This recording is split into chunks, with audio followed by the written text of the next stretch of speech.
Evening. Welcome to House Groups. We are continuing once again in our When Life is Hard series, where we've taken kind of an in depth look at suffering. And not merely what do we do when we suffer, and we've looked at that, but we've really been exploring this question of why. Why do we suffer in the first place? On Sunday, I've mentioned, and I mentioned a couple times throughout this series, that there really are a lot of different reasons why we suffer, but sometimes God is using our suffering as a test. Not as a test so he can find out how we're going to respond, because surely he already knows that, but as a test that's going to reveal to us where our faith is lacking.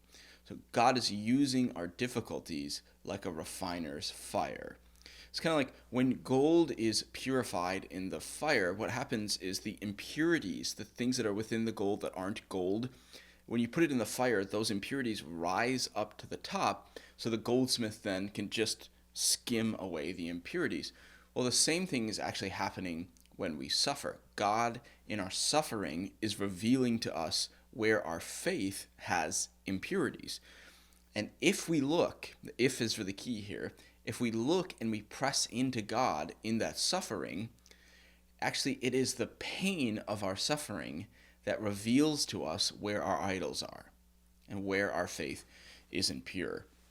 And just think it's super important that we understand this biblical principle, because many times God is using our suffering, he's redeeming it to simply grow us spiritually in our faith. But I just think all too often we just aren't looking for that sort of outcome to come out of our suffering.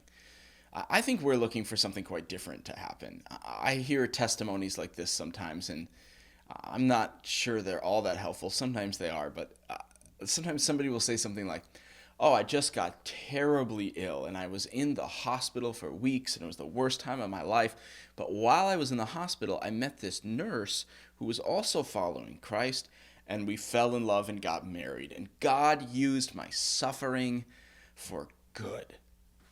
Okay, that can happen, right? And sometimes it totally does happen. But most of the time, that doesn't happen when we suffer.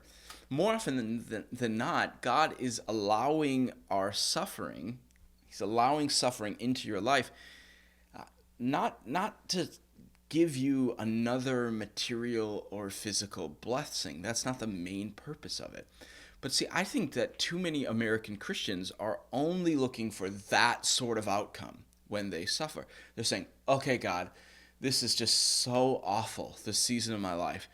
But where's my future spouse out of this? Or where's my new job out of this? Or where's fill in the blank, this next great thing to happen in my life?"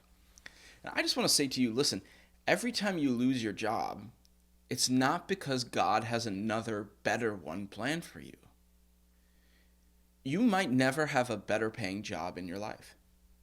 Every time you have to move because of some sort of circumstance or family or whatever, it's not because, well, God is just going to have a better house for you or a better neighborhood for you. When we talk about suffering like that, it's a misunderstanding of how God works.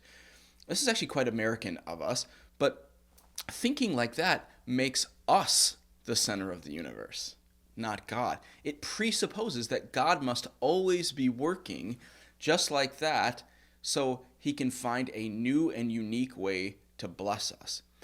That's actually not unlike the heresy of the prosperity gospel. See, the vast majority of the time, when hard times come, you'll never know if there was some sort of external good that came out of it, especially one that directly benefited you. And there might not ever be an external, material, physical blessing that comes out of your suffering. Listen, sometimes people's lives do just get harder. Sometimes people just get sicker. Sometimes people die. Let's not break from reality when we try and talk about why suffering happens. God doesn't allow suffering just because he's going to bless you externally in another moment. But here's what you need to understand. He does allow suffering because he's always doing something internally for your good if you'll work with him to find it. See, when the hard times come, God is always going to be a refining fire in your life. He will be raising up the impurities of your faith through that process of suffering. So don't push them back down in anger or in suppression. When the pain comes, press even harder into God so you can find what those impurities are.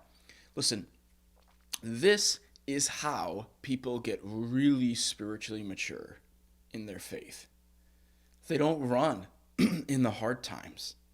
They stand, they endure, and they let God refine them in the fire. And their faith that comes out of that is pure and it's stronger than ever. Amen.